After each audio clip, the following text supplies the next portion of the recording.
नमस्कार शेतकरी बांधवांनो, कसे आहात? बघा, मे आणि जून महिन्यातील ती रणरणती दुपार थोडी आठवण पहा बरं. तापमान जेव्हा 45 अंशांच्या पार जाताना तेव्हा डोळ्यासमोर उभी असलेली आपली हिरवीगार पिके अक्षरशः होरपळून निघतात.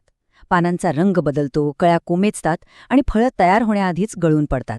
आपण वर्षभर जी काही मेहनत घेतो, जे घामाचे थेंब गाळतो, ते ह्या कडक उन्हात असे वाळवून जाताना पाहणे, खरंच यापेक्षा मोठं दुःख कोणत्याही शेतकऱ्यासाठी असूच शकत नाही.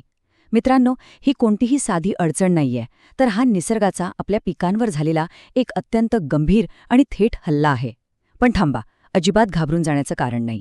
आज आपण अशा एका अत्यंत महत्त्वाच्या विषयावर सविस्तर चर्चा करणार आहोत, ज्यामुळे तुमची शेती करण्याची पद्धत आणि पिकांचा चित्र पूर्णपणे बदलून जाईल. आज मी तुम्हाला असे 7 खात्रीशीर आणि वैज्ञानिक उपाय सांगणार आहे, जे या भीषण उष्णतेतही तुमच्या पिकांना हिरवेगार ठेवण्याची ताकद देतात. पण हो, या अतिशय महत्त्वाच्या विश्लेषणाला सुरुवात करण्यापूर्वी शेतीमधील अशाच महत्त्वपूर्ण आणि फायदेशीर माहितीसाठी आपल्या शेतकरी ज्ञान या चॅनलला लगेच सबस्क्राईब करून घ्या. चला तर मग वेळ न घालवता या समस्येच्या अगदी मुळापर्यंत पोहोचूया. मे आणि जून महिन्यात पिकांचा बळी घेणारा हा एक अदृश्य शत्रूच आहे. कडक उन्हामुळे जमिनीला कशा मोठ्या भेगा पडतात आणि पिकांची पाने सुकून खाली वाकतात हे तुम्ही पाहिलंच असेल. हे दृश्य पाहताना कोणालाही चिंता वाटणारच. आता तुम्हाला कदाचित प्रश्न पडला असेल की वरवर पाहता फक्त सुकलेली पाने आपल्याला डोळ्यांना दिसतात, पण खरीच समस्या तर जमिनीच्या आत आणि झाडांच्या पेशींमध्ये सुरू असते. हे नेमकं काय आहे? बघा, जेव्हा तापमान 40 ते 45 अंश सेल्सिअसच्या पुढे जाताना तेव्हा पिके केवळ बाहेरून जळत नाहीत, तर ती आतून पूर्णपणे कोरडी पडायला लागतात. अशा वेळी तुम्ही कितीही महागडी औषधे फवारली तरी त्याचा शून्य उपयोग होतो, कारण मूळ कारणच आपल्याला समजलेलं नसतं. हा अदृश्य शत्रू झाडांची जीवनवाहिनीच अक्षरशः तोडून टाकतो. मग प्रश्न असा पडतो की हे सगळं नक्की कसं घडतं? झाडे आतून का सुकतात? चला, आता यामागचं विज्ञान आपण अगदी सोप्या भाषेत समजून घेऊया. तर यामागचं एक साधं पण अतिशय महत्त्वाचं विज्ञान म्हणजे बाष्पोत्सर्जन, ज्याला विज्ञानाच्या भाषेत ट्रान्स्पिरेशन म्हणतात. सोप्या भाषेत सांगायचं तर, जेव्हा सूर्य आग ओकत असतो तेव्हा झाडांच्या पानांमधील ओलावा म्हणजेच पाणी अत्यंत वेगाने वाफ बनून हवेत उडून जातं. आता मुख्य समस्या कुठे निर्माण होते माहितीये? जेवढ्या वेगाने पानांमधून पाणी आकाशाच्या दिशेने उडून जातं, तेवढ्या वेगाने जमिनीखालील मुळे ते पाणी शोषून घेऊ शकत नाहीत. मुळांची पाणी शोषून घेण्याची गती कमी पडते आणि पानांमधून पाण्याचा ऱ्हास मात्र खूप जास्त होतो. यामुळे होतं काय की झाड आतून अक्षरशः तहानलेलं राहतं आणि सुकू लागतं. याचा थेट परिणाम असा होतो की पाने होरपळतात, फुले गळून पडतात आणि फळांची वाढ तिथेच थांबते. म्हणजे हे विज्ञान आपल्याला स्पष्ट करतं की उन्हाळ्यात झाडांचा मृत्यू केवळ पाण्याअभावी होत नाही, तर तो पाण्याच्या असमतोलामुळे होतो. हे विज्ञान एकदा का आपण समजून घेतलं ना, की पीठ वाचवण्याच्या दिशेने आपण टाकलेलं ते पहिलं आणि सर्वात महत्त्वाचं पाऊल ठरतं. आणि मित्रांनो, या सगळ्या संकटात आणखी एका गोष्टीची भर पडते, ती म्हणजे लूची, म्हणजेच ते कोरडे आणि अत्यंत उष्ण वारे. हा निसर्गाचा दुसरा आणि अत्यंत धोकादायक हल्ला असतो. हे उष्ण वारे केवळ परिसराचं तापमान वाढवत नाहीत, तर ते झाडांमधील उरलासुरला ओलावा अक्षरशः ओढून घेतात. जसं आपण ओले केस सुकवण्यासाठी हेअर ड्रायर वापरतो आणि केस काही सेकंदात वाळतात, अगदी तसंच हे उष्ण वारे झाडांच्या पानांमधील ओलावा क्षणात नष्ट करतात. मगाशी आपण जी बाष्पोत्सर्जनाची प्रक्रिया पाहिली ना, ती या उष्ण वाऱ्यांमुळे कैक पटीने वेगवान होते. यामुळे बिचाऱ्या झाडांना सावरण्याची जराही संधी मिळत नाही. विचार करा, हा निसर्गाचा दुहेरी हल्ला असतो. एका बाजूने कडक ऊन डोकं तापवत असतं आणि दुसऱ्या बाजूने हे कोरडे उष्ण वारे जीव घेत असतात.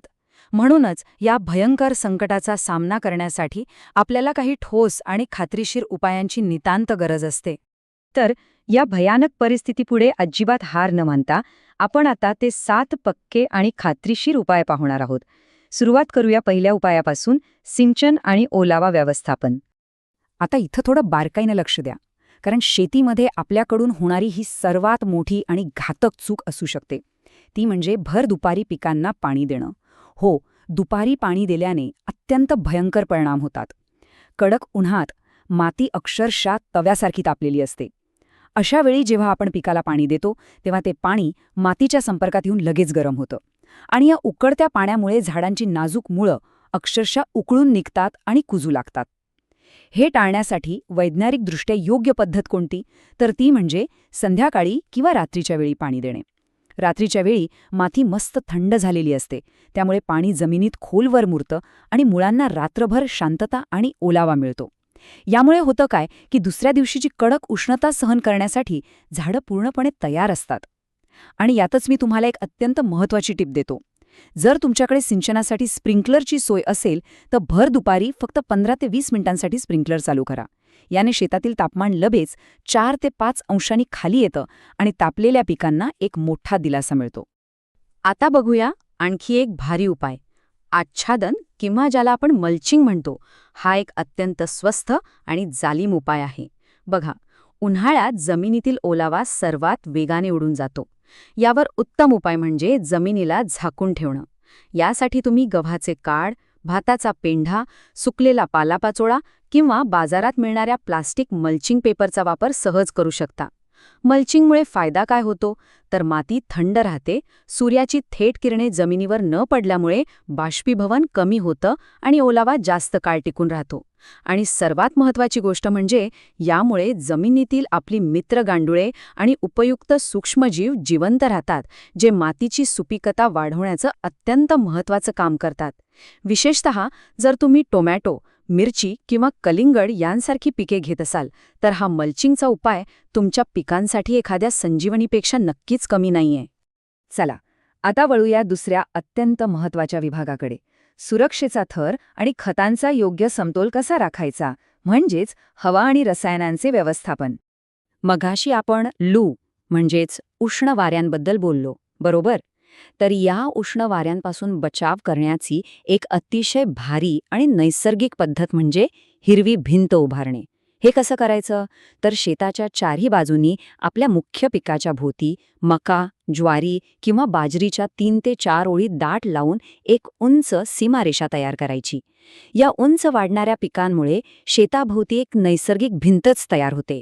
जेव्हा ते भयानक उष्ण वारे शेताकडे झेपावतात तेव्हा ही हिरवी भिंत त्यांना मध्येच अडवते आणि त्यांची तीव्रता कमी करते. यामुळे आपल्या नाजूक मुख्य पिकाला थेट उष्ण हवेचा फटका बसत नाही. मित्रांनो, एक सुरक्षित सीमा पिकांसाठी किती मोठी ढाल बनू शकते हे या साध्या उपायातून सिद्ध होतं. नक्की ट्राय करून बघा. आता एका अतिशय चुकीच्या समजाबद्दल बोलूया, जो बऱ्याच शेतकऱ्यांच्या मनात असतो. उन्हाळ्यात पिके सुकत आहेत हे पाहून आपण घाईघाईत काय करतो? जास्त प्रमाणात युरिया खताचा वापर करतो. पण मित्रांनो, ही एक अत्यंत मोठी आणि प्राणघातक चूक आहे. युरियामुळे झाडांची वाढ वेगाने होते हे खरंय, पण त्यामुळे ती मऊ आणि लुसलुशीत बनतात आणि कडक उन्हाळ्यात असं मऊ झालेलं झाड खूप लवकर जळून जातं. त्यामुळे उन्हाळ्यात युरियाचा वापर कमीत करावा. मग काय वापरावं तर त्याऐवजी पोटॅशचा वापर वाढवावा. पोटॅश हे झाडांसाठी एका मजबूत चिलखतासारखं काम करतं. ते पानांमधून पाणी उडून जाण्याची प्रक्रिया मंद करतं. पोटॅशच्या वापरामुळे खोड मजबूत होतं आणि झाडांची उष्णता सहन करण्याची क्षमता अनेक पटींनी वाढते. दर 15 दिवसांनी पोटॅशची फवारणी करणं उन्हाळ्यात तुमच्या पिकांसाठी अत्यंत फायदेशीर ठरेल. आता आपण येऊया तिसऱ्या आणि अत्यंत रंजक विभागाकडे, वनस्पतींसाठी सनस्क्रीन आणि अँटी स्ट्रेस उपाय, ज्यात आधुनिक आणि सेंद्रिय अशा दोन्ही पद्धतींचा आपण विचार करणार आहोत. हे ऐकून कदाचित तुम्हाला थोडं आश्चर्य वाटेल, पण ही माहिती खरोखरच थक्क करणारी आहे. आपण उन्हात जाताना जसं स्वतःच्या त्वचेसाठी सनस्क्रीन लावतो, अगदी तसंच झाडांसाठीही सनस्क्रीन म्हणून केओलिन क्ले किंवा सिलिका स्प्रेचा वापर करता येतो. जेव्हा आपण या घटकांची फवारणी पिकांवर करतो ना, तेव्हा पानांवर आणि फळांवर एक अतिशय सूक्ष्म पांढऱ्या रंगाचा थर तयार होतो. हा पांढरा थर अक्षरशः आरशासारखं काम करतो. पानांवर पडणारी सूर्याची कडक किरणे या थरावरून परावर्तित होऊन परत जातात. यामुळे सूर्यप्रकाश थेट पानांमध्ये शोषला जात नाही आणि झाडाचं तापमान अगदी नियंत्रित राहतं. विशेषतः टोमॅटो, डाळिंब आणि इतर फळबागांसाठी उन्हाळ्यात हा उपाय म्हणजे एखादी जादूच आहे असं समजा. यामुळे फळांची गुणवत्ता मस्त टिकून राहते आणि त्यांना उन्हाचे चटके अजिबात बसत नाहीत. आता आधुनिक उपायांसोबतच आपल्या पारंपरिक सेंद्रिय उपायांमध्येही प्रचंड ताकद आहे हे विसरून चालणार नाही. जेव्हा तापमान असह्य होतं तेव्हा झाडे प्रचंड मानसिक आणि शारीरिक ताणाखाली म्हणजेच स्ट्रेसमध्ये असतात. अशावेळी हे सेंद्रिय अँटी स्ट्रेस टॉनिक खूप मोलाची भूमिका बजावतात. यामध्ये तुम्ही गोमूत्राचं द्रावण किंवा जीवामृताची हलकी फवारणी करू शकता. हे उपाय म्हणजे झाडांसाठी एक प्रकारची ऊर्जा देणारी टॉनिक्सच आहेत. याच्या फवारणीमुळे झाडांचा अंतर्गत ताण कमी होतो, उष्णतेशी लढण्याची त्यांची ताकद वाढते आणि सर्वात महत्त्वाचं म्हणजे तापमानामुळे होणारी फुलांची गळती त्वरित थांबते. यामुळे पिकांची जी वाढ थांबलेली असते ती पुन्हा जोमाने सुरू होते. आणि विशेष म्हणजे हे सर्व अत्यंत नैसर्गिक आणि सेंद्रिय पद्धतीने शक्य होतं. आता एक अत्यंत साधा पण आपल्याकडून अनेकदा दुर्लक्षित केला जाणारा मुद्दा, तो म्हणजे तण नियंत्रण. उन्हाळ्यात आधीच जमिनीत पाण्याची प्रचंड कमतरता असते. अशा कठीण परिस्थितीत जर शेतात तण किंवा अनावश्यक गवत वाढलेलं असेल तर विचार करा काय होईल. ते गवत तुमच्या मुख्य पिकाच्या वाटणीचं पाणी आणि खते अक्षरशः चोरून घेतं. हे तण म्हणजे एका अर्थाने शेतातील चोरच आहेत, जे मुख्य पिकाचं पोषण हिरावून घेतात. म्हणूनच मित्रांनो, वेळोवेळी खुरपणी करून शेत नेहमी स्वच्छ ठेवणं अत्यंत गरजेचं आहे. माती मोकळी आणि स्वच्छ राहिल्याने तुम्ही दिलेलं सर्व पाणी आणि खते फक्त आणि फक्त तुमच्या मुख्य पिकालाच मिळतात, ज्यामुळे पिकाची ताकद अबाधित राहते. तर मित्रांनो, आता आपण या विश्लेषणाच्या शेवटच्या टप्प्यात आलो आहोत. नफा आणि योग्य समज. हवामान आपण बदलू शकत नाही, पण आपली पद्धत नक्कीच बदलू शकतो. आत्तापर्यंत आपण जे हे 7 नियम पाहिले, सिंचनाची योग्य वेळ, मल्चिंगचा वापर, हिरवी सीमा, युरिया आणि पोटॅशचा योग्य समतोल, सनस्क्रीन फवारणी आणि सेंद्रिय टॉनिक, हे सर्व केवळ तात्पुरते उपाय नाहीत बरं का, तर हा यशस्वी शेतीचा एक अतिशय भक्कम पाया आहे. नेहमी लक्षात ठेवा, शेती आता फक्त कष्टाचं काम राहिलेलं नाहीये, तर ती आता समज आणि विज्ञानाची जोड बनली आहे. निसर्गाची भाषा समजून घेणं, पिकांच्या गरजा ओळखणं आणि त्यानुसार हे योग्य वैज्ञानिक उपाय योजणं, हेच प्रगत शेतीचं खरं कौशल्य आहे. या ज्ञानाचा योग्य वापर केलात तर कडक उन्हाळ्यातही तुम्ही तुमची पिकं नक्कीच वाचवू शकता. तुम्हाला ही माहिती आवडली असेल तर अशाच अभ्यासपूर्ण आणि फायदेशीर माहितीसाठी शेतकरी ज्ञान या YouTube चॅनलला लगेच सबस्क्राईब करायला विसरू नका. पण जाता जाता एक विचार नक्की करा.